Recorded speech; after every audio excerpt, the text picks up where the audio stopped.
La distensión es una gran disciplina difícil de aplicar en un mundo tensionado. El focalizarse en exceso en una materia hace que perdamos la capacidad discursiva de nuestra mente. Yo soy partidario de la intuición y por tanto no preparo. Tienes que hacer una burbuja, es decir, aislarte de todo, de pensamientos y sentimientos, porque estás aquí ahora y lo das todo. Aseguradoras y bancos van a reducir sus costes de reclamación de conflicto a mínimos históricos por la irrupción de los medios alternativos. La sociedad en estos momentos, después de la educación que nos han dado, lo que quiere son papás y mamás que le digan lo que tienen que hacer.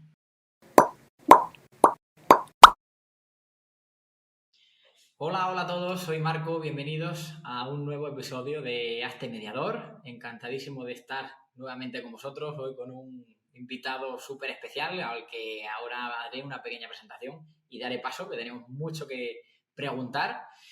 Y bueno, ¿qué es Hazte Mediador? Ya llevamos unos cuantos capítulos, pero ¿qué es esto? Pues un espacio en el que intentamos desgranar a los mejores gestores de conflictos, obtener recursos, herramientas para que tanto nosotros, profesionales o personas del día a día, pues podamos gestionar, mejorar y desarrollarnos en algo que ninguno de nosotros nos escapamos, ¿no? Que es lo de gestionar nuestros marrones o con nosotros mismos y con otras personas.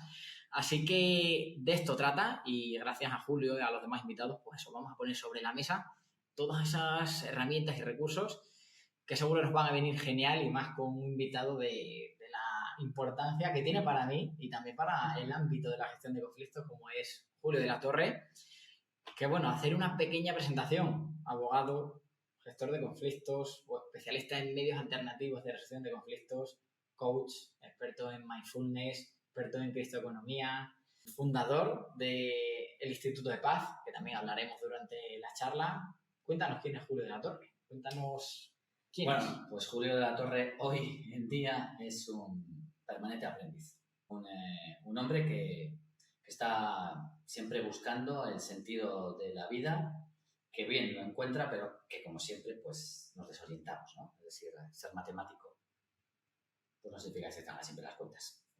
Bueno, pues vamos a intentar desgranar a Julio. Voy a comentar un poquito la dinámica, pero antes pediros un poquito de apoyo, porque estoy seguro de que esto puede aportar muchísimo valor a nuestra comunidad, a las personas de la sociedad también a la hora de mejorar en estas facetas. Así que si aportáis un me gusta o nos seguís o nos escribís para aportar nuevas ideas a este proyecto, pues estoy seguro de que podemos seguir con mucha energía y seguir creciendo. Entonces vamos a comentar un poquito la dinámica. Vamos a hacer una rueda de preguntas en las que necesitamos que contestes de forma breve, concisa, con esas herramientas, con tus vivencias. Vamos a hacer una rueda esa de preguntas para desgranar, para sacar ese valor de todos los invitados y en este caso hoy de Julio. Después vamos a hacer alguna matización de alguna pregunta que tú creas. Oye, Marco, pues vamos a comentar con más detalle esta pregunta, que me he quedado con ganas, he quedado con algo en el tintero. Y después vamos a hablar de esa herramienta básica para ti. Vamos a hacer una pequeña introducción, pero esos últimos minutos para que nos cuentes tú cuál es esa herramienta que es básica para ti, que no podrías trabajar sin ella y que te viene bien tanto en el ámbito profesional como en el personal, en tu día a día, y algunos consejos para que la podamos poner en práctica todos. Y por último, el consejo de oro. El consejo de oro que es básico, necesitamos también que aguantéis hasta ese final porque, bueno, Julio tiene consejos que a mí me han venido genial, tanto personalmente como profesionalmente. Ahora comentaremos un poquito nuestra historia, pero eso, estamos seguros de que va a aportar muchísimo valor en este episodio y por eso, bueno, estoy encantado, agradecido de que estés aquí hoy. Así que comenzamos. ¿Te ves con fuerza, Julio? 1, 2, 3, responde a la vez. Pues muy bien, empezamos con la pregunta. ¿Tú crees que el gestor de conflictos nace o se hace? Todo ser humano es un gestor de conflictos. Dedicarse profesionalmente a eso es ya parte de vocación o necesidad. Ya es la historia de cada uno. Muy bien. ¿Cuántos años llevas trabajando en la gestión de conflictos? Hay 2 etapas en mi vida. La primera comienza cuando termino Derecho y, lógicamente, pues fui contratado para administrar fincas, ni más ni menos. Fijaos los conflictos. Y en el año 2000, aproximadamente 2010, 2009, empiezo una deriva con un acercamiento a los medios alternativos de resolución de conflictos, porque entonces la ley de mediación en España no existía. Entonces hay esos dos momentos profesionales. ¿Alguna herramienta, aparte de la que vas a comentar después, que para ti sea básica en el día a día como gestor de conflictos? La herramienta fundamental es el carácter políglota de nuestra formación. El focalizarse en exceso en una materia hace que perdamos la capacidad discursiva de nuestra mente para enfrentarnos a situaciones que los propios clientes nos van a poner sobre la mesa. Mentalidad de nomad. Newman, sí, bueno, la mente nómada que hablan ahora, pero lógicamente un gestor de conflictos debe ser una persona culta. ¿Cómo conociste este mundo? ¿Con esa formación previamente? Bueno, pues como todo, el maestro llega cuando el alumno está preparado y rebuscando en el año 2010 encontré dos paradigmas formativos muy importantes. El coaching, que empecé, y un curso de Alternativa Dispute Resolution entre el CIAR de Londres y la Universidad de Salamanca, que me llamó mucho la atención. Y como eran palabras raras, IDR y coaching, dije, vamos a ver qué es esto. Muy bien, muy bien. ¿Y cómo te decidiste que querías, a partir de ese punto, dedicarte a esto que era nuevo para ti, ¿no? Que sonaba bien. Dijiste, oye, esto lo puedo dedicarme a ello. Lógicamente, todo el mundo tiene su propio despertar en cuanto a darse cuenta de que lo que venía haciendo lo puede hacer de otra manera y ya no solo desde la mente, sino también con el corazón. Las corazonadas, ¿no? Entonces yo tuve la corazonada de que ese era mi camino. Y lo comencé en el año 2011, después de acabar los dos cursos que os he dicho, de coaching y ADR, comencé ese camino. Era alumno y sigo siendo alumno, pero tuve esa corazonada. Cuando tienes esa corazonada es cuando sabes que hay algo que realmente te está yendo.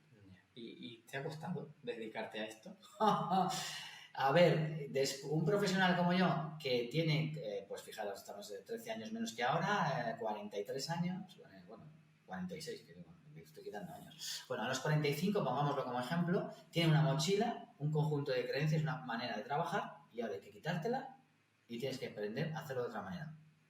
Pues tela. ¿Y has pensado en abandonar alguna vez la gestión de conflictos? Nunca, ¿no? Nunca. Muy bien, ¿alguna formación, aparte de esta que has comentado, que te haya cambiado la vida?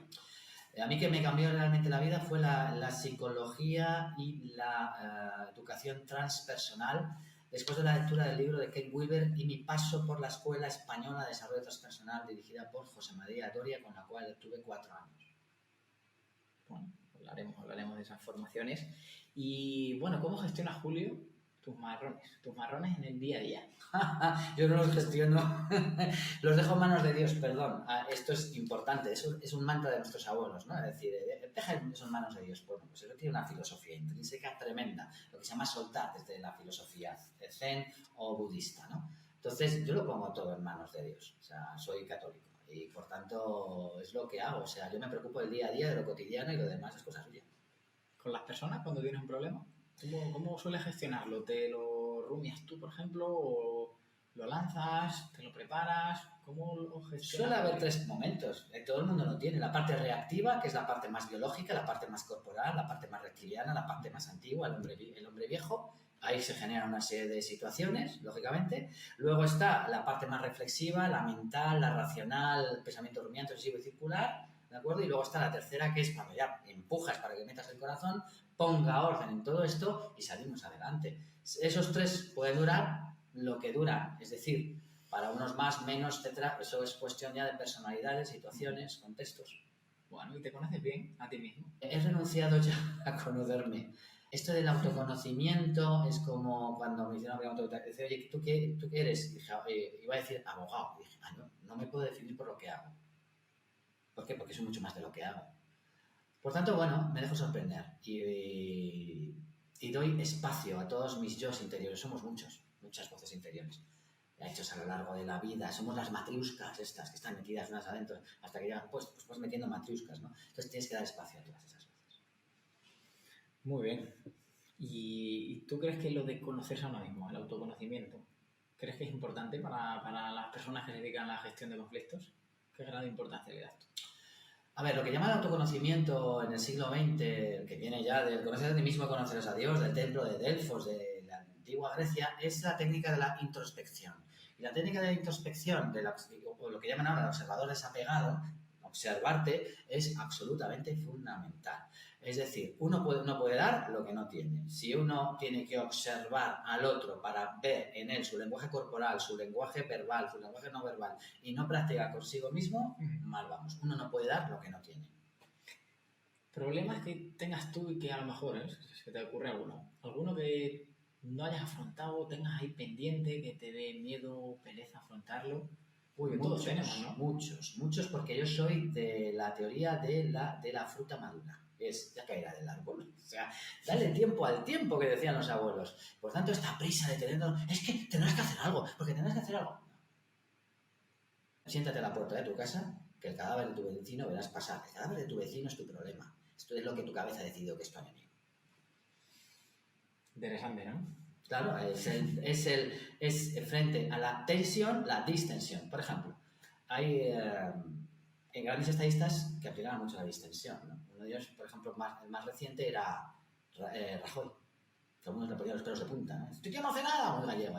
Otro gallego también ilustre, menos querido por todos nosotros, es el generalísimo Franco, que decían que tenía 2 montones de expedientes. Uno era de las cosas de excelencia. ¿Por qué 2 montones? Dice, porque estos son los problemas que tienen solución y estos son los problemas que no tienen solución. Y dice, ¿qué hace usted con esto? Y dice, cuando están solucionados, lo paso aquí. La distensión es una gran disciplina difícil de aplicar en un mundo tensionado. Bueno, punto fuerte y punto que tú consideras más débil, de Julio. El punto fuerte, mi fe. El punto más débil, mi ego. Bueno, interesante. Vamos a hablar de tu día a día profesional, ¿vale? Cuéntanos un poquito en qué ámbito estás especializado a la hora de gestionar conflictos y en qué ámbito te encuentras tú a gusto. Bueno, a ver, yo soy como esos que van en el 7º de caballería y siempre uno con el caballo primero delante que dicen, a ver, vete, cabo tal, vaya usted al que la colina y a ver lo que hay detrás. Pues eso, el tío va y dice, vuelve y dice, que vienen los indios, pues hemos descubierto un nuevo mar. Es decir, mi carácter es muy pionero, por tanto siempre estoy, digamos, un poco más allá de lo que es el paño actual de nuestra profesión. En estos momentos, todo lo que tiene que ver con el deterioro cognitivo como consecuencia de la utilización de las redes sociales, los medios digitales, con las fake news, posverdad e ingeniería social, eso por un lado, y cómo aplicar la tecnología, incluida la inteligencia artificial o la criptoeconomía, para generar situaciones, jurisdicciones, porque una jurisdicción no deja de ser una situación, un ecosistema que sea mucho más eficaz en lo económico y en lo funcional que lo que tenemos ahora. ¿Y en cuántos procesos has podido intervenir tú a la hora de gestionar el conflicto, ya sea mediaciones, intermediaciones, negociaciones, en tu época de abogado, de administración de fincas? Muchos, ¿no? Pues multiplica casi en las épocas más... En otras épocas, sí, pues de la docena diaria a lo que pueda ser ahora en la misma época es que tengo 0 diarios. ¿Por qué? Pues porque dedico mucho tiempo a la preparación y eso supone que no puedas prestarle tiempo en los casos. Es como dicen en el marketing, el 80% de nuestro trabajo es marketing, el otro 20% hacer. Claro, en el mediador el 80% de su tiempo es prepararse, el 20% ejercer. ¿Tienes algún modelo a la hora de gestionar conflictos que te haya gustado y te rijas o tienes el modelo Julio? Que vas innovando, cogiendo un poquito de cada cosa. ¿Y quién no explica su modelo? Si es que eres tú, o sea, tu propia presencia, tu propia comunicación, el 80% de ese proceso ya eres tú mismo, es tu mochila, es tu historia, atraída a tu presente, con lo cual solamente tienes en el 20% pues, cualquier herramienta, es decir, sencillamente cualquiera de vosotros que os vais a dedicar a la mediación, os estáis dedicando a la mediación, ya habéis, digamos, de alguna manera, ¿me entendemos? Contaminadas las herramientas que os han dado otras personas, porque le ponéis ese toque personal con la cocina, ¿no? Sois chefs del conflicto. En cuanto a preparación, vamos a hablar un poquito. Cuando estás en un proceso con familias, con personas, ¿preparas bien, concienzudamente las sesiones o eres más de una esquemita rápido y saltas al ruedo? A ver, aquí vamos a tomar un camino muy distinto porque yo soy partidario de la intuición. Y por tanto, no preparo. Si no estoy en perfecto estado de revista y preparado para en cualquier momento dar el 100% de mí mismo y mi estado de presencia, que necesito planificar, por tanto, meter mucho la mente, mucho prejuicio, mucho análisis, eso ya condiciona, ¿no? Por tanto, es necesario, todo el mundo lo hace, pero ahora, y lo veremos con la evolución de la inteligencia artificial y, por tanto, que se carga toda la parte analítica, memorística de la capacidad humana, es la intuición, para mí la reina, y la vengo practicando desde hace muchos años. ¿Y Julio sabe separar los problemas o cuando llegas a casa o, oye, todavía te afecta cuando estás metido en sesiones, intervenciones fuertes? ¿Sabes separar de tu vida personal? Sí, me ha costado, pero sí. Dime algún consejo que a ti te venga genial para romper el hielo cuando tienes que entrar a trabajar con una familia, con unas personas o con cualquier persona, también fuera del ámbito profesional. Hombre, hay unas reglas escritas, porque cada persona te está transmitiendo una vibración diferente. También podríamos hablar de eso, de los campos electromagnéticos y las vibraciones que emite el ser humano. Y por tanto, hablamos de la sintonía y la resonancia, que está relacionada con la comunicación. Entonces, ahí tienes que dejarte llevar por la intuición para que te diga.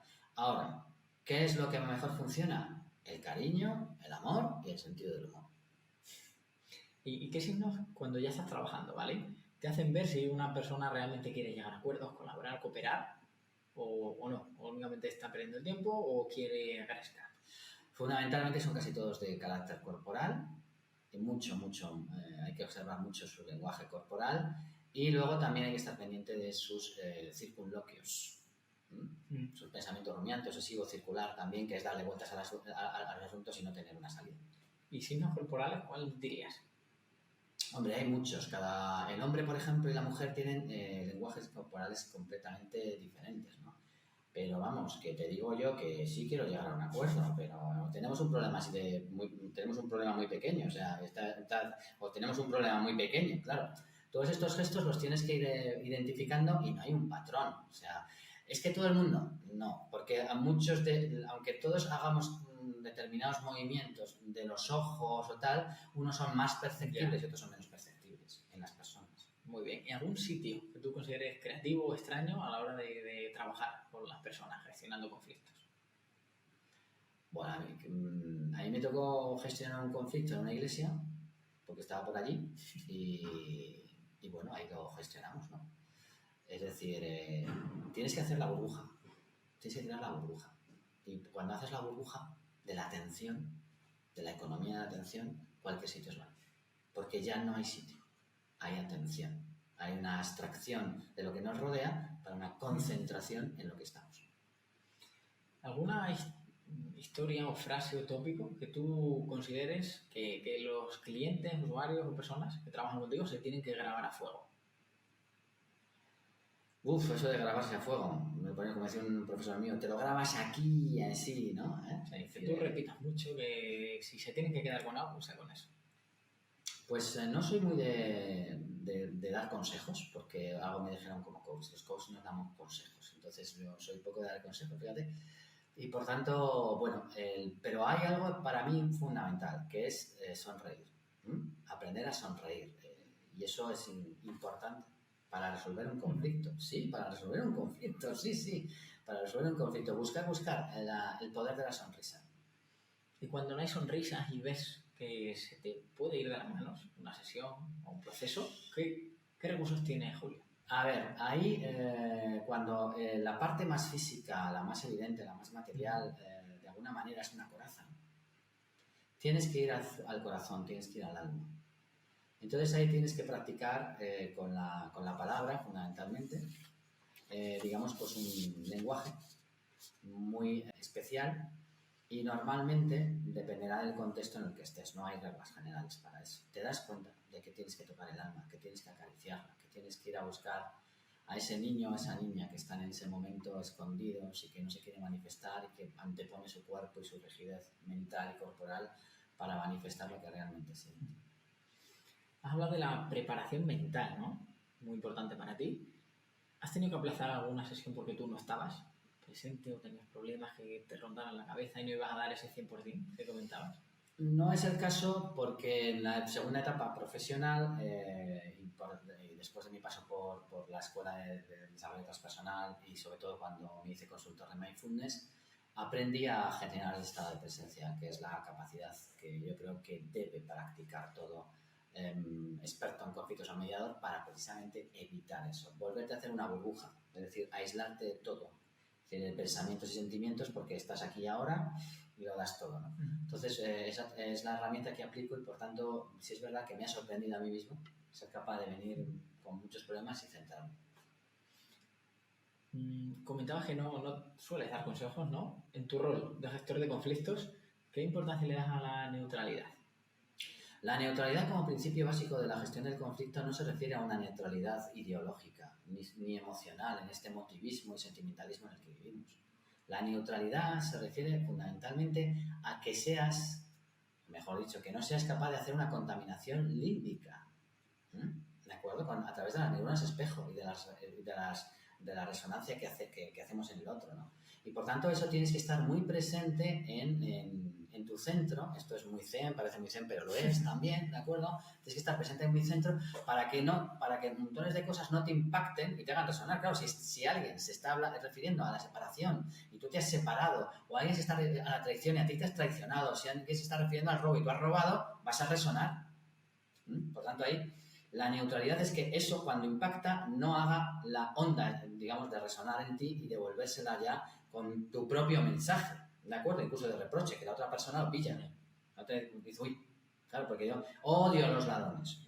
Entonces, ¿qué ha pasado aquí? No sé qué pasó en un momento determinado, claro, porque le devolviste eso. Entonces, cuando te dices, yo meto la mano en la caja y tú pues te tienes que dar como si hubieran dicho nada. O sea, ya. Bueno, a mí me gusta hablar de errores, mucho, para no cometerlos, para aprender. ¿Qué errores son los que más ha cometido Julio a lo largo de su vida en este ámbito? En el ámbito del conflicto, tal vez mi narcisismo es el que más es decir, no me he quitado del medio. Así, claro, el egoico, es decir, yo soy el que sabe, yo soy el que la ruta y por tanto, entonces, como decía Pilar Gómez Acebo, una de mis profesoras, dice, quítate del medio, pues igual, quítate del medio. Pues no haberme quitado. Y la habilidad que tú crees que más te ha costado cultivar, o que te sigue costando. Me sigue costando muchísimo, fijaros lo que voy a decir, la escucha activa. Está sobrevalorada. Si uno acude a los grandes maestros de la espiritualidad y el desarrollo y crecimiento personal, no eran personas que se definieran por escuchar, eran personas que se definían por hablar. Esto la programación neurolingüística ha venido a apoyarlo, ¿no? Porque el lenguaje tiene la realidad. Y por tanto la narrativa del mediador hacia la otra persona y de la situación, es decir, cómo resume, cómo es más desde mi punto de vista, ¿vale? Eficaz que una escucha silente sin estado de presencia, que es la que suele encontrarse mucha gente. Es decir, yo escucho pero no escucho. Estoy en otro estado, pero no hablo. Sencillamente estoy no hablando, pero escuchar. Entonces, bueno, esa escucha activa, que es un atributo importante que todo el mundo... Es que hay que saber escuchar. Claro, se lo dicen al profesional, yo se lo digo al cliente. Eres tú el que tienes que saber escuchar. Tú, escucha. De hecho, si lo permites. Sí, hombre, faltaría más. El Semak de Israel, la primera oración del pueblo judío desde siglos es escucha Israel, escucha, es decir, porque no escuchamos. Pero no para escucharte tu rollo, que siempre es el mismo, sino porque tú, que eres el del rollo, no escuchas a nadie, no escuchas nada, estás cerrado en ti mismo, estás enterrado en tu ego, en tu narciso ahí, en tu piloto automático, ¿no? Y por tanto, cuando alguien te mete con el lenguaje, ¿no? Decía, Tomás Moro, ¿no? Santo Tomás Moro, un gran abogado, primer Lord británico, al que le cortó la cabeza a Enrique VII, ¿no? Decía Tomás Moro que se conquista por el oído, por la palabra. O sea, te conquista la fe, era un católico, por eso le cortaba la cabeza, por la palabra. Por eso es la fe de la palabra. Porque es la palabra la que sana, la palabra la que cura, la palabra la que hace milagros. No el silencio contemplativo. ¿De acuerdo? Es la palabra. Entonces, saber elegir la palabra, el tono, etc. Entonces, tú tienes escucha activa, porque te conozco, y alguna en la que tengas que formarte, porque has comentado escucha activa, pero a lo mejor no le das la importancia. Pues ahora voy a formar, lo voy a decir, en Derecho Colaborativo. Como soy un aprendiz, pues sé de ellos desde el año 2017, me parece que fue la primera vez que me hablaron de ellos, contacté con ellos y ahora he decidido que me voy a unir a ese grupo y a esa comunidad. Creo mucho en la comunidad, por eso estuve 4 años en la Escuela de Desarrollo Transpersonal, para beber ese espíritu, empaparme ese espíritu y me voy ahí a negociar. Bueno, nada, ánimo. Gracias. Hablando de habilidades, ¿vale? Te voy a hacer unas preguntas y tú te tienes que examinar, te tienes que poner nota, ¿vale? De 0 al 10, ¿te parece? Muy bien, ¿qué nivel de paciencia consideras que tienes? 7. ¿De asertividad? ¿Cómo te consideras? 8. ¿De empático? 7. ¿Cómo de creativo te consideras? 10. ¿De cercano?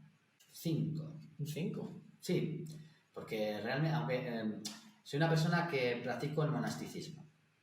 Y que es lo que es. Bueno, pues en los últimos años de mi vida he decidido hacer de mi vida un monasterio. Es decir, paso mucho tiempo en mi celda, en silencio, en casa, tranquilo, solo, aquí.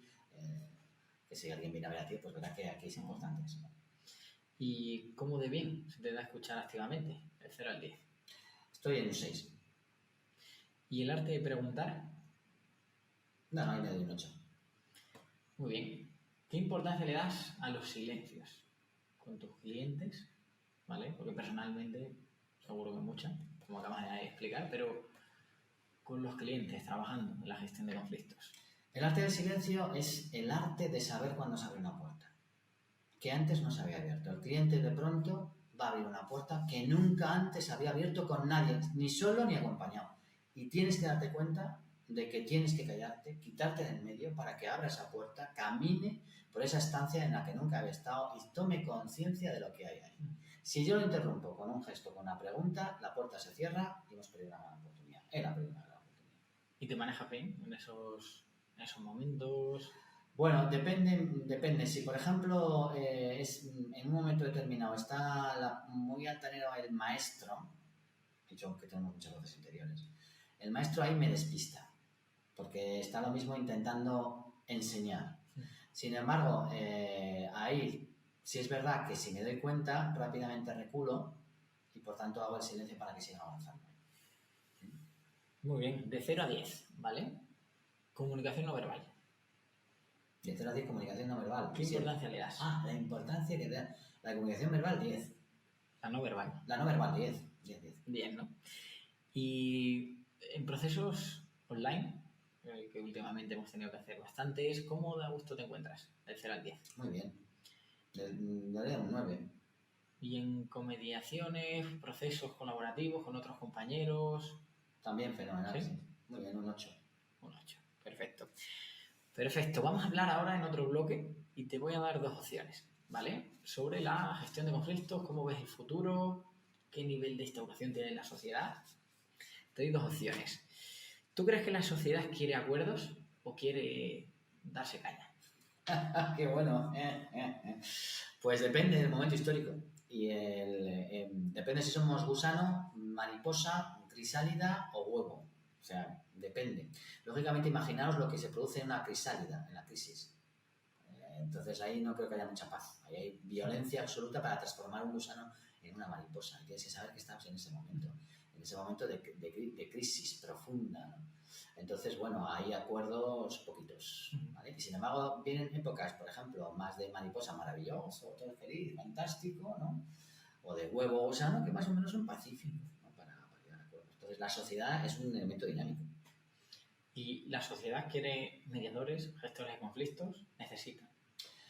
La sociedad en estos momentos, después de la educación que nos han dado, lo que quiere son papás y mamás que le digan lo que tiene que hacer. Usted me va a solucionar esto, dígame cómo lo va a hacer, soluciónemelo usted. No quiere autorresponsabilidad. ¿Y has acudido alguna vez a algún proceso de gestión de conflictos, ya sea una mediación o como parte? Sí. De hecho, he representado a instituciones, organismos y personas. ¿Y como Julio? Como Julio, bueno, como Julio he tenido, yo mismo, los fuentes de conflictos sí he estado. Y estas técnicas de las que estamos hablando me han venido muy bien. Sí, ¿no? ¿Tú crees que las instituciones públicas y los dirigentes políticos creen en la mediación, en procesos colaborativos de gestión de conflictos? ¿O que suena bonito y van con ello por bandera, pero realmente después no hay apuesta? Si esto es la María, es como cuando tú llegas al instituto y te dicen, la música esa para el último día me la estudio. Pues igual, la justicia, eso es una María. Nadie se preocupa de la justicia porque ya está ahí, ya está solucionado, que vayan a los juzgados, que se demande, que el juez le diga lo que tiene que hacer. O sea, por tanto, ni el Estado ni los políticos en el siglo XIX y siglo XX han demostrado que sencillamente no creen porque ya está hecho todo. Y esto de mirar al Papa Estado, pues es un error. Un tremendo error. Es decir, tenemos que ser nosotros. Y entonces, el anteproyecto de ley, como está planteado, ¿tú crees que puede aportar o que se va a quedar como siempre? Un experto en medios alternativos de solución de conflictos en autocompositivos no puede nunca creer en una ley. Jamás. Nunca. O sea, porque es heterocompositivo. Todo lo que me den desde arriba, me das una diputación, un parlamento autonómico, un parlamento o la Unión Europea, que todo el mundo, bien, está creando conflictos. ¿Por qué? Porque cuando vas a poner eso en el caso concreto, rechina por algún sitio. Autocompositivo. Por tanto, yo no creo en la intervención del político y del parlamentarismo, no creo en el siglo XXI, otra cosa en el XX o el XIX, siglo XXI no creo para nada en la función reguladora heterocompositiva del Parlamento. Creo en la función reguladora, descentralizada y autocompositiva de la ciudadanía. ¿Y la sesión informativa? ¿Tú crees que realmente la sesión informativa es obligatoria, que en otros países está, que aquí puede ser que llegue en algún momento? ¿Crees que puede aportar? A ver, tú, el que la inventaste y diseñaste en el ministerio, vas a venir aquí a Marco a decirle por qué la inventaste y para qué la inventaste, porque aquí todo el mundo dice que no sirve para nada. Tú dirás. Ojalá se pueda. Lo buscamos, porque nadie levanta el dedo y dice, yo la inventé yo por esto y para esto. Vale, vamos a hablar de tu colaboración con abogados. Cuando tú eres gestor de conflictos, ¿los abogados suelen colaborar o te encuentras como que ponen trabas, dificultades a mediación o a este tipo de procesos? Vamos a ver. La abogacía. He dicho la abogada. La abogacía como energía en España es absolutamente contractiva al acuerdo. ¿Por qué? Porque es un negocio. En el momento en que tú planteas como negocio el conflicto, si no hay conflicto, no hay negocio. Las consecuencias las podéis ya deducir. Te voy a hacer 2 preguntas encaradas a la mediación, ¿vale? ¿Tú crees que la figura del mediador está bien valorada? La figura del mediador no está valorada porque para la sociedad no existe. No existe, o sea, para la inmensa mayoría de la sociedad, ¿eso qué es? ¿Y eso qué? O diga el programa, ¿eso qué? ¿Tú crees que pueden obtener un salario digno a día de hoy? Salario digno como mediador. A ver, yo hace ya 8 o 9 años vi claramente que el mediador se iba a funcionalizar. Es decir, iba a ser como un registrador y como un notario. Así de claro. Al servicio público le interesaría poner una figura delante del juez que le quite casos al juez, ¿de acuerdo? Y que lo va a llamar mediador. El GRAL, del Gabinete de Resolución Alternativa de Litigios, que intentó, no sé si está vigente todavía, Portugal, con los juzgados de paz y ya por ahí. Entonces, la salida que va a reclamar todo el mundo es que te lo pongan un sueldo de funcionario y fantástico. Vamos a la vida privada. Pues como todo, los habrá que tengan, los habrá que no tengan, ¿de acuerdo? Como todo. Y para ser mediador, ¿tú crees que la formación que se exige a día de hoy en España, ¿tú crees que es necesaria, que es ínfima, que está bien? La formación de todo tipo y a todo nivel, desde el bachillerato hacia arriba, en España, no está en consonancia con los tiempos que vivimos. Ahora mismo, se es una educación memorística, absolutamente memorística, de normas y leyes, y no es experiencial. Lo que tenía que hacer para un mediador desde el primer minuto uno es mediar y comediar. Herramienta fundamental para un mediador es su maestro. Sí, lo digo así, su maestro. Igual que con Sócrates, Platón y toda la, digamos, cultura griega y romana, estaba el pedagogo, de ahí venía un poco, ¿no? Bueno, pues ese es el tema, ¿no? Entonces, la educación ahora mismo, para ser un mediador, te la tienes que componer tú, con una ensalada. O sea, allí te han puesto una lechuga y dices, esto es una ensalada, que es la educación básica que nos da. Dice, ¿esto me lo tengo que comer? Sí. Pero tú le empiezas ahí, le pones la cebolla, el pimiento, la no sé qué, pa. Entonces, al final hay montones de color y dices, ¡hola, qué apetitoso! Claro, pero lo demás me lo tengo que poner yo. Bueno, pasamos a otro bloque, ¿vale? Contéstame en una frase, una razón que sea la clave para persuadir, para vender la mediación. La que a ti te resulta más o que utilizas más. No encuentro ninguna. Yo creo que ese reduccionismo a 10 normas, una norma, está confundiendo muchísimo a la gente. ¿De acuerdo? Viene del marketing, viene de la venta, de la pura venta y dura de cosas, ¿de acuerdo? Y estamos hablando de la vida de las personas. Estamos hablando de su experiencia. No encuentro. ¿Y la barrera más potente por la que sí, ahí sí. encuentras? La barrera que la inmensa mayoría de la gente tiene son las creencias limitantes y la indefensión aprendida. Pero es la pandemia en estos momentos. La pandemia española, digo por España porque no salió más ahí, pero creo que es internacional, es las creencias limitantes y nuestras indefensiones aprendidas. O sea, casi más allá del desconocimiento, ¿no? De la mediación. No, es que la primera creencia limitante es esto no sirve para nada. Es una creencia, es una indefensión aprendida, es que esto no sirve para nada. ¿Por qué? Porque te lo digo yo, que esto no sirve para nada. O sea, ¿y por qué le cuesta tanto arrancar a esto? A la mediación, a procesos colaborativos, a cooperar entre profesionales. Porque estoy de acuerdo con que estamos educados en un paternalismo del papá Estado, de que si no impulsa el Estado, si no me queda unas subvenciones, si no me queda un marco regulatorio, si no me queda tal, pues si no hay un colegio profesional, es decir, de locus de control fuera. No existe una educación cooperativa y colaborativa, existe una educación o capitalista o socialista y en medio liberal, poco más, otras fórmulas de cooperación que están desarrollándose en muchos países. Pues aquí nos es difícil por esas creencias limitantes de que tenemos de que es que esto es así, se tiene que hacer así. Es decir, entonces, el concepto empresa, el concepto despacho, el concepto bufete. Y si tú tuvieras la posibilidad de tomar una medida para impulsar todo esto, ¿cuál cogerías? ¿Una medida a nivel legislativo? Bueno, la medida legislativa más importante para mí sería, señores, todos aquellos que resuelvan sus conflictos sin necesidad de acudir a los tribunales, me presenten su factura que se la voy a desgravar en su impuesto sobre la renta y impuestos sobre sociedades. Ya está. Vale. Se ha hablado en otros capítulos de esta medida, así que habrá que estudiarla bien. ¿Cuál crees que es el profesional de referencia al que primero va la gente a día de hoy cuando tiene este tipo de conflictos? Está claro, al cuñado.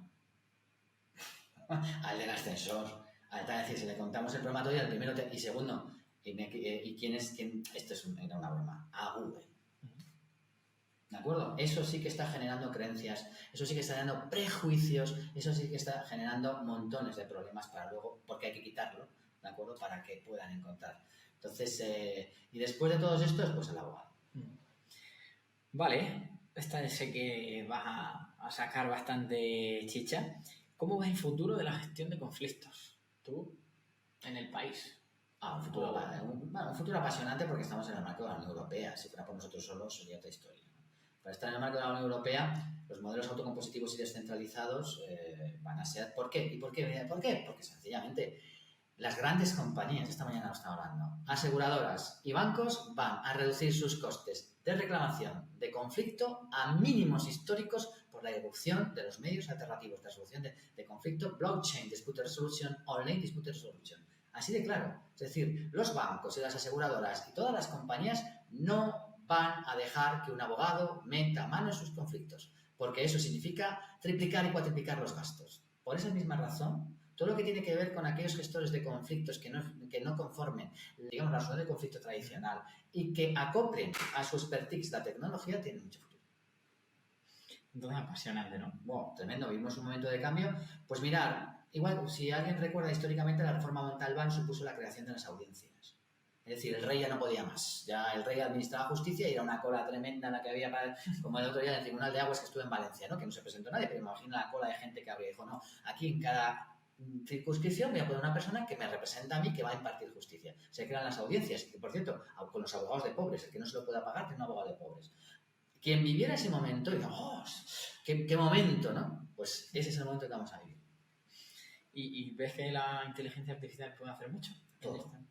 Que eso es la resolución del conflicto. 2.000 personas en España con una memoria así de gorda que tienen metida en la cabeza, que son nuestros jueces, toda la jurisprudencia, se supone, la doctrina, se supone, y las leyes. El proceso analítico de esa memoria por su parte y la expresión verbal o escrita. Eso es un juez. Sí, la memoria, la inteligencia artificial la tiene más grande y mejor y más desarrollada. El proceso analítico mucho más rápido y eficaz. Y la expresión, sobre todo escrita, es más rápida, etcétera. Y me podrá decir, bueno, es que se confunde. Digo, ¿y el humano no se confunde? Es que tiene sesgo. ¿Y el juez no tiene un sesgo? ¿No tiene una subjetividad? Señores, seamos serios, ¿de acuerdo? Entonces, claro que tiene que ver. La inteligencia artificial es hoy la gran aliada del experto en medios alternativos de conflictos. La tiene que poner encima de la mesa como una herramienta. ¿Quiere usted resolver el conflicto ahora mismo? Se lo preguntamos a mi IA, la tuya, la que tú has entrenado, porque eso se trata de un entrenamiento. Tú has entrenado a esa memoria, a esa inteligencia artificial para que resuelva conflictos de tus clientes. Y te van a dar herramientas así. Te va a llegar Aranzadi o te va a llegar cualquiera de estas historias diciendo, no, tenemos una herramienta específicamente diseñada para tal. Y tú le vas a decir, ¿o quiere usted que lo hablemos? Y alguna persona dirá, pues antes que lo diga vamos a hablarlo. Y ahí estás tú. Para hablarlo, el juez no tiene tiempo, no es su función, tú sí. Y para la inteligencia personal, cuéntame qué crees, qué asignatura, qué habilidades se deberían dar en las escuelas que pudiera aportar mucho valor a las personas. ¿Qué falta? La inteligencia espiritual. Y me dirán, ¿qué es la inteligencia espiritual? ¿La religión? No, es la relación que tenemos con todo lo que no vemos, no escuchamos, no oímos, no olemos, no saboreamos, no tocamos, es decir, con toda la realidad. La física cuántica dice que el 70% de la realidad es todo aquello que los 5 sentidos no pueden apreciar. ¿Podemos hoy hacer un entrenamiento de esa mente que a mí me gusta llamar la mente cuántica? Pues sí, ¿no? Y por tanto, por ahí van los derroteros en la actualidad. Algo que la gente piense, la mayoría, o que la mayoría dé por hecho y tú no.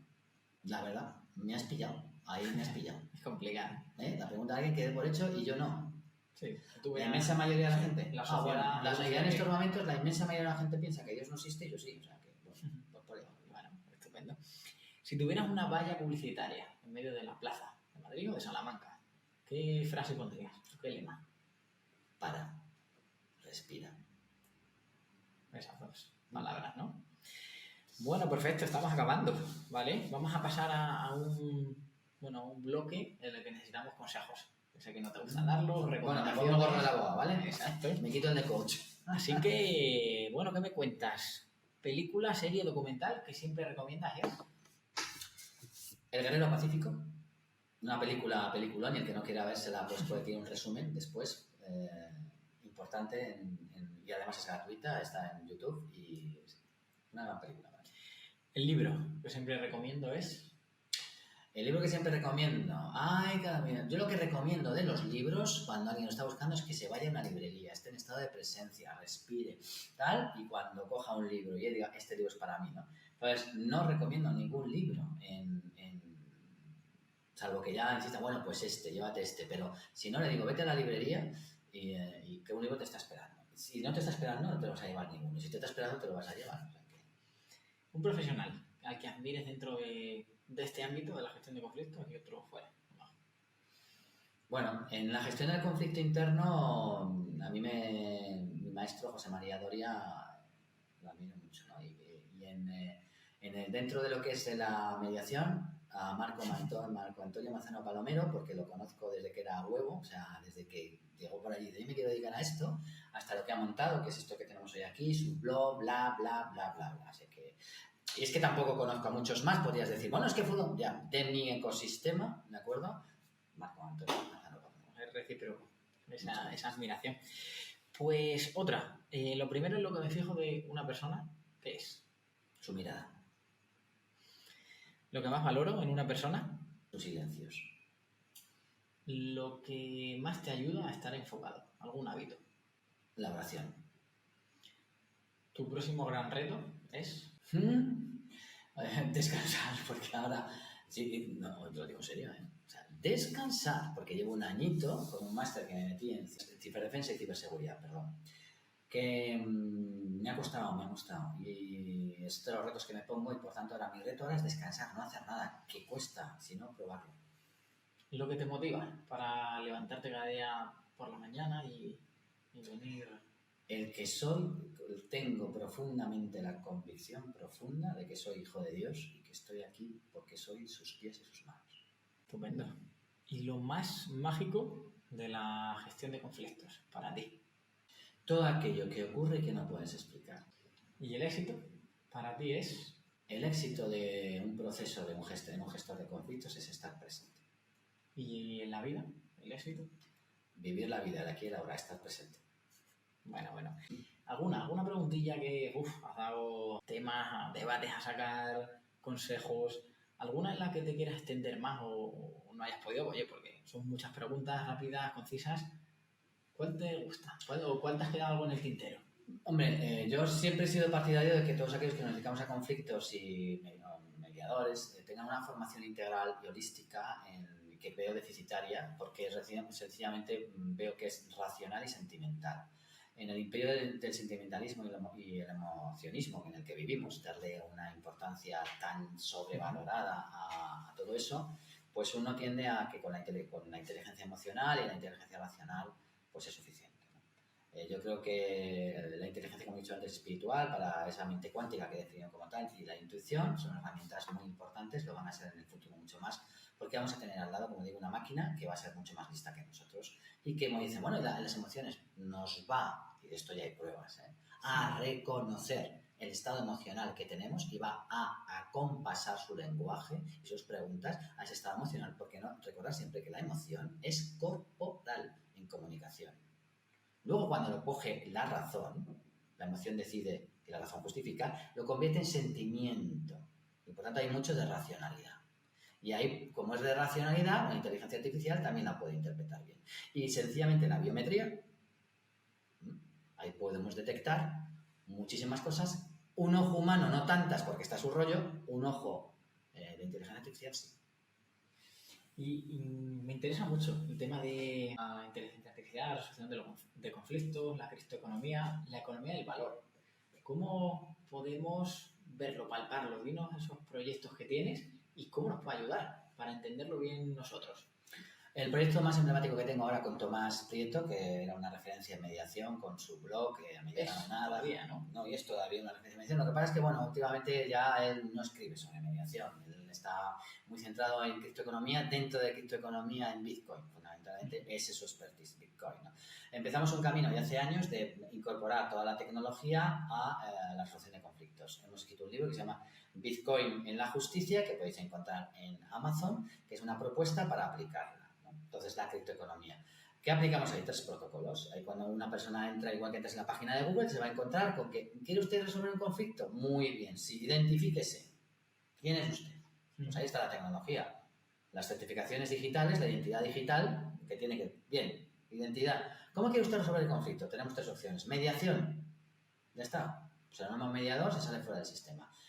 Inteligencia artificial, ya lo decíamos hace 4 años. La inteligencia artificial irrumpe en noviembre de 2022. Nosotros ya teníamos desde atrás diciendo a la gente, ¿dónde vais? Digo, que va a llegar. Quiero que una inteligencia artificial me resuelva el conflicto. Vale, perfecto. Y 3, no, yo quiero elegir. Entonces nos vamos oráculo. Tú le preguntas al oráculo, el oráculo está conectado con 3 fuentes de conocimiento, fundamentalmente universitarias, serán académicas, y te darán 3 respuestas. Elegís una y ya está. Bien, de acuerdo. Entonces, hasta aquí todo entendible, ¿vale? Ahora empezamos con el problema. Por el hecho de haber participado te vamos a remunerar. Y te vamos a remunerar con un token, un criptoactivo. Un criptoactivo que reconoce el valor de haberte enfrentado a una resolución de un conflicto sin haber intervenido la Administración de Justicia. Entonces, ese token tiene un valor que es tu tiempo, tu decisión, tu actitud. ¿Cómo te lo recompensa la sociedad? Esa es una cuestión que veremos a continuación, es decir, cuando avancemos, ¿vale? Pero ahora mismo existen miles de tokens y de proyectos de tokens en el mundo que la gente valora exclusivamente porque representa el valor de lo que ha supuesto en tiempo y actitud la actividad humana. Esto es difícil de entender porque la mentalidad de todo el mundo es monetaria. todo lo medimos en dólares o euros. El valor de las cosas está en lo que vale económicamente. Es tal la creencia que se nos ha metido por las escuelas de negocio durante los últimos, sobre todo desde el colonialismo, final del colonialismo para acá, 19-20, que no medimos, es decir, hasta nuestra profesión, pero ¿tú cuánto ganas? Yo, pues fíjate, 300.000 sonrisas, 500.000 respiraciones de satisfacción, no, en euros. Y valoras, y Marco me ha hecho la pregunta, ¿se puede vivir de esto? Pues ¿se puede vivir de la mediación? Pues sí, pero lógicamente está el salario emocional. Entonces, claro, si tu salario emocional es muy alto, el racional dice, hombre, de algo hay que vivir. Es que hay gente que vive con poco, porque realmente lo que necesita es todo lo anterior. Esto nos están enseñando mucho las generaciones Z y Alfa, que son las que realmente están practicando la criptoeconomía y las que van a demandar estos medios alternativos de conflictos. Por tanto, cuando llegue la implementación global de todo esto y un chaval como tú, que tenga 50, que todavía le queda la tira, pues podrá ser como aquel abogado que se quedó escribiendo a máquina mientras un jovencito llegaba con un portátil al despacho de su cliente, mientras que el otro tenía que escribir a máquina con calco. Si alguno no sabéis lo que es eso, pues lo veréis por internet, porque claro, ya no se ven. Yo empecé con máquina de escribir y por tanto te vas a quedar obsoleto. Entonces, ¿qué ocurre? Pues que tienes que adaptarte. Y esto es un cambio de mentalidad. Yo cuando doy conferencias sobre criptoeconomía, la gente dice, ¿viene usted a hablar de criptomonedas? No, aquí no se van a hablar de criptomonedas. Aquí se va a hablar de una mentalidad diferente. La economía del propósito, la economía del bien común, la economía del valor. Cooperativa y colaborativa. Que es todo lo que viene. ¿Y algo para introducirnos en ese tema? ¿Algún libro que tú creas? ¿Disco en la justicia? ¿De acuerdo? ¿Por qué? Pues porque está escrito por 2 juristas, porque tiene una introducción bastante que sitúa en todos los conflictos y porque te va introduciendo en distintos ejemplos de criptoeconomía, ¿de acuerdo? Y luego, pues búscate un maestro, búscate un gurú que vete detrás, que te vaya explicando que a mí me encanta esta, a mí me encanta el otro, cómo lo explica, qué bien lo explica, lo entiendo perfectamente, y que te vaya cambiando la manera de pensar sobre la organización económica de la vida. Ahora hay maestros de influencers. Hay influencers de todo, ¿no? Sí, pero es que la gente cree que los bancos eran de toda la vida y el dinero era de toda la vida. Los bancos no tienen más de 100 y pico años y las monedas tampoco, los billetes y la economía actual fiat, que se llama, tampoco. ¿De acuerdo? Con lo cual, ¿cómo lo hacían antes? ¿Cómo lo hacían antes? Cooperando, colaborando, trueque, etcétera, etcétera. Bueno, pues pasamos a la herramienta básica. A mí me parece uno de los principales desafíos que tienen los mediadores, los gestores de conflictos, a la hora de ejercer su profesión. La mente, el ego, la preparación. Hoy tenemos un mal día y a ver qué 100% podemos dar, o a lo mejor no, cómo preparar todo eso. Y esa es tu herramienta básica de la que tú nos quieres hablar un poquito y nos vas a dar, si es posible, algún consejo para poner en práctica. ¿Cuál es esa herramienta sin la que tú no puedes trabajar, que es básica para ti en tu vida personal y profesional? El estado de presencia, que es el aquietamiento mental, la presencia en la respiración, como elemento básico para mantener ese aquietamiento mental y esa escucha activa y esa atención plena. Esto es que para meter los goles que dan la Champions, que a veces son dos o un gol, uno solo, ese que ha metido el gol y todo su equipo han estado un año entrenando como jabatos. Por tanto, no puedo llegar, subir las escaleras, abrir la puerta del despacho y meterme a hacer un estado de presencia porque más o menos racionalmente sé la técnica si no he entrenado antes. Por tanto, ¿cuál es el entrenamiento? Meditación y contemplación. La meditación y la contemplación, mucha gente lo asemeja a prácticas budistas o religiosas. Esa es tu creencia limitante y, por tanto, eso no te está dejándote acercar a una nueva sabiduría. Como suelo decir últimamente, a nosotros nos curan lo que no conocemos. Lo que conocemos no nos cura. Los médicos curan con lo que conocen, con lo que saben, no con lo que no saben. Por tanto, atrévete, da el paso. Como dices tú, hay montones de influencers. Yo recomiendo a Pablo II. Aquí tenemos los libros detrás, precisamente La biografía del silencio. Es un libro que inicia muchísima gente en ese tema. Y hay una práctica diaria básica que son los 20 minutos de meditación mindfulness. Pero según se va caminando, yo cada vez que camino por esta ciudad y camino mucho, voy contemplando y meditando. No dejo que mi cabeza se vaya a otros temas. Por tanto, cuando entro directamente a una mediación, yo ya tengo todo ese entrenamiento que tiene cualquier futbolista para meter un penalti o un gol en una Champions. Es decir, todo el esfuerzo, todo de montones. Claro, no, si con que sepa qué consiste. No, si no es cuestión de saber. ¿De acuerdo? Porque la mente nos traiciona. Generaliza, omite y tergiversa, como dice la programación neurolingüística. Por tanto, es una disciplina. Y el ser una disciplina es un modo de vida. Es un modo de vida el que lo ves rápidamente cuando estás con una persona que tiene estado de presencia o no. Bueno, pues otra herramienta a meter en la caja, que ya tenemos varias en estos episodios y para mí como profesional es básica y también personal. Así que, bueno, muchas gracias. A vosotros. Y bueno, para finalizar, cuéntanos algún invitado que tú creas que pueda venir a este formato, que pueda, o a lo mejor que te interese también extraer ese valor en este tipo de dinámicas. ¿Quién puede aportar aquí? Aquí puede aportar muchísima gente, ¿no? Pero en estos momentos de la historia, tal vez el que más pueda aportar es la tecnología. Si me lo preguntas hace 2 años, te hubiera dicho que otro tipo de profesional, ¿vale? Más lo mismo enfocado a la inteligencia emocional o más enfocado a la inteligencia espiritual, como digo. Pero en estos momentos de la historia, y se ponen los pelos de punta en los colegios de abogados cuando hablan de esto, tienes que traer a gente que entienda de tecnología, de la nueva tecnología, y que le puedas hacer preguntas. Vale, oye, ¿y en lo mío cómo funciona? ¿De acuerdo? ¿Y cómo va esto? ¿Y de dónde le puedo sacar rendimiento? Y que me cambie un poco la mentalidad que tenemos acerca de lo que es resolver un conflicto con la tecnología como asistente.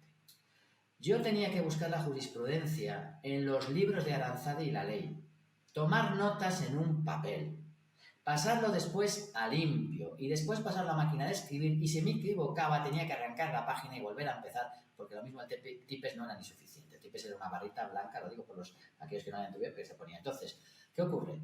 Que vosotros ahora tenéis la jurisprudencia, vais a un buscador, aplicáis la tecnología y podéis dedicar más tiempo a otras cosas. Pues aquí igual.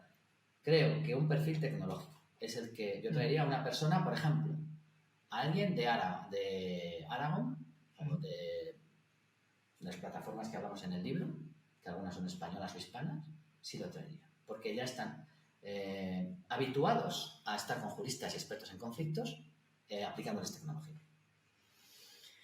Bueno, ¿dónde podemos encontrarte? Si queremos saber más, queremos tenerte como maestro en redes. Bueno, pues ahí tenéis todas las redes, porque las tengo todas, pero vamos, una buena entrada sería por mi página web, juliodelatorre.es, pero luego en cada red social tengo una diferente manera de interactuar. En LinkedIn estoy más centrado ahora en criptoeconomía y en despoblación, porque soy secretario técnico de la Asociación Española contra la Despoblación. En Facebook soy más espiritual, tengo reflexiones más religiosas y espirituales. En Instagram hay un poquito de todo, ¿de acuerdo? Y tengo dos grandes bibliotecas de recursos. Una es mi blog, que podéis entrar por la página web, juliodelatorre.es, pero también podéis entrar por ciudadanomediador.es, ¿no? Así. Y en el canal de YouTube, donde, bueno, pues hay 200 y pico vídeos desde mi época como coach hasta ahora con nuevos temas, y ahí pues son repositorios, ¿no? de herramientas. Pues nada, vamos finalizando con el consejo de oro que nos puede dar Julio a los mediadores jóvenes, gestores de conflicto que, oye, nos interesa, estamos formándonos, y que tú digas, oye, este consejito te puede venir bien, tu consejo de oro. Busca un maestro, busca a alguien, ponte a su lado, que te transmita la sabiduría, no el conocimiento, la sabiduría. Y para una persona de 25 años, para tu yo de 25 años, ¿se puede extrapolar este mismo consejo? A mí yo, si yo tuviera 25 años, ¿qué consejo me daría? Deja de estudiar Derecho inmediatamente y cógete un bastón y hazte el Camino de Santiago. Eso es lo que diría. Bueno. Pues nada, muchas gracias. Muchas gracias, Julio. Un placer. Y a ti. Pues nada, seguimos con este proyecto, pedimos un poquito de apoyo, de difusión, de que hagáis vuestro este proyecto, porque nos va a dar esa energía, esa ilusión para seguir. Y encantado, Julio, de pasar un ratito contigo, tengo una gran relación contigo, te admiro y mutuamente. Así que seguiremos con más profesionales, con más recursos, herramientas para que podamos aprenderlo, iniciarlos en nuestro día a día, con esos consejitos que, por ejemplo, has dado para la presencia plena. Así que un placer. Contamos con vuestra cooperación y vamos a hacer esto cada vez más y más grande con trabajo, esfuerzo y ilusión. Así que nos vemos en el próximo y muchísimas gracias a todos. Hasta la próxima.